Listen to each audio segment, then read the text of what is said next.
Welcome back. We're here with Dr. Will Ferguson, who's with the Birmingham Regional EMS, and he's going to talk to us about getting blood to people at the scene of an emergency. Now, I thought if I was in a car crash that there would be blood there for me to get a transfusion. Yeah, people think that, but that's not the case in most places. So when you think about deaths from trauma, it's one of the major causes of death, people age under 45.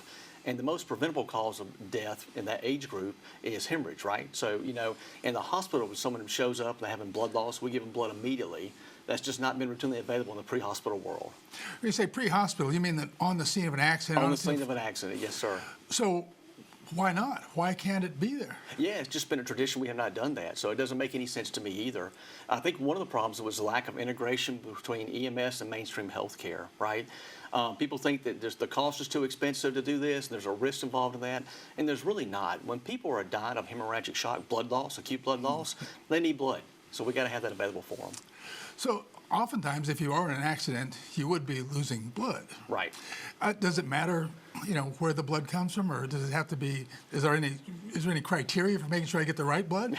Yeah, there is. Yeah. So we give emergency release blood. It's either O negative or O positive blood. Historically, that was O negative, but we can use whole blood that is low titer O positive now. What does that mean? Oh, you mean that anybody can get that blood? Anybody can take that. There's almost zero risk of a transfusion reaction. There's no risk to give someone that kind of blood in an emergency situation. Right. So how do they know to have blood with them when they go out to an accident? I mean, do they always have it with them? No, just certain places in our state are doing that right now. In the city of Birmingham, we started a program about 2 years ago. We've given well over 100 units of blood in the city of Birmingham, and out of those 100 units, 90 people have survived. And I would say that probably all but 3 of those probably would have died without the blood on scene at the time of their injury, sir. So say that for me again. So Yeah. that out of the use, 90-some people would have died unless you had had blood available on the scene. Exactly. Yes, sir. So you saved 100 people.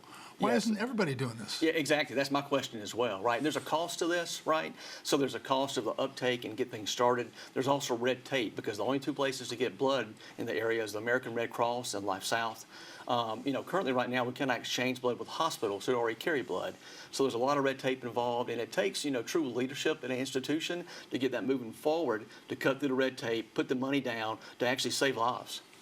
So what can people do? What can I do to make sure that this happens in my community? Yeah, you have to reach out to community leaders and let them know this is something that's available to you, the EMS providers. And again, I think the big thing we got to do is mainstream healthcare has to integrate with the EMS and realize that the work that they're doing is truly life-saving.